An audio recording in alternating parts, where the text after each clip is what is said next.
Have you ever wondered why you can want something so badly?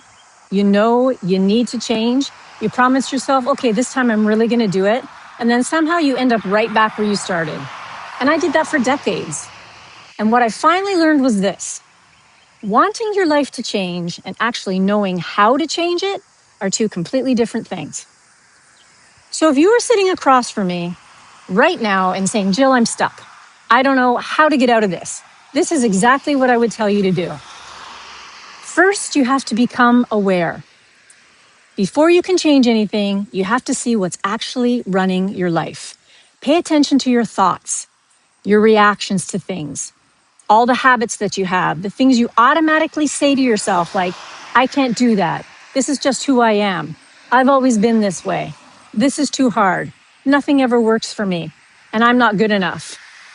Most of us don't even realize how often we're thinking these things. And a lot of those thoughts didn't even start with us. They came from childhood, relationships, things people said to us, things that happened to us, fear, failure, pain. And eventually, those thoughts became beliefs, and those beliefs became patterns, and those patterns started creating our circumstances. That's why awareness has to come first. You cannot change something you are not even aware of.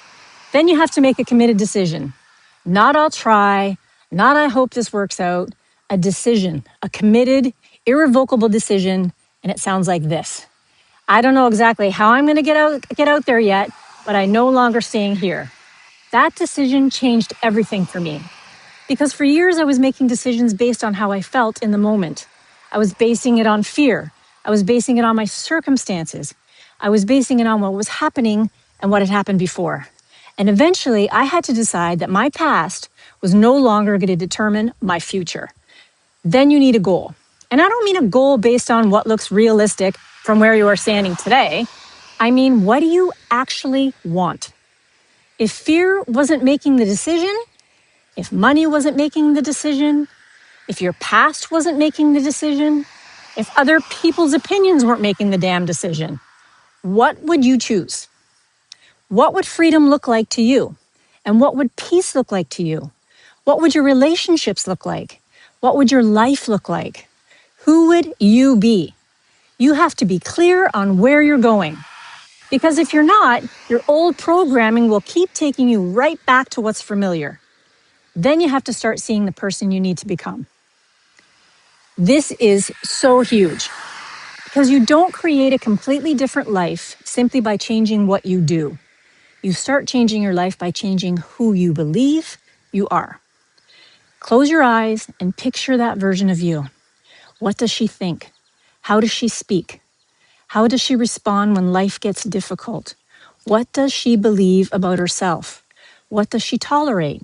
What does she say no to? What does she no longer tolerate? What choices does she make? Then ask yourself every single day, if I were already becoming that person, what would I do today? Not next year, today. Now here's where it starts to make sense. Your conscious mind can choose a new goal. That's this mind. You can consciously say, I really want to change. I want freedom. I want a better life. But underneath that, your subconscious mind might still be holding completely different beliefs. That's where your habits live, your automatic reactions, your emotional conditioning, your self-image, your old programming. So consciously, you might be saying, I want something different. But underneath it all, your old programming might be saying, okay, well, that's scary. You're going to fail. This isn't going to work. Stay where you are. This is who I am. And now you have the internal battle going on. This is why change can feel so friggin' uncomfortable. That's that terror barrier. It doesn't always mean that you're going in the wrong direction. Sometimes it means that you're finally moving beyond what has been familiar. And this is where so many people turn back. They look at their current circumstances and let those circumstances decide what's possible. They say, this is what I have. This is what I make. This is what happened to me. This is who I've always been. And then they use today to decide what tomorrow can actually look like. But if you keep thinking from your current circumstances, you keep creating more of your current circumstances. Make sense? At some point, you have to stop asking, what does my life look like right now? And start asking, What am I creating that changes everything? Then you have to take the next step before you feel completely ready. You're probably going to feel uncomfortable. You may even doubt yourself. The old thoughts may get louder. You may want to run back to what you know. Don't. Take the next step, and then another, and then another. Because every time you act in alignment with the person that you're becoming, you begin teaching your mind. This is who I am now. This is how transformation happens. Awareness, decision, goal, vision, understanding your programming, changing the beliefs, taking aligned action, and repeating it until the new way of thinking and living become more natural than the old one. That is how my life changed. My circumstances didn't magically change this. I changed first. My thinking changed. My beliefs changed. My self-image changed. My decisions changed.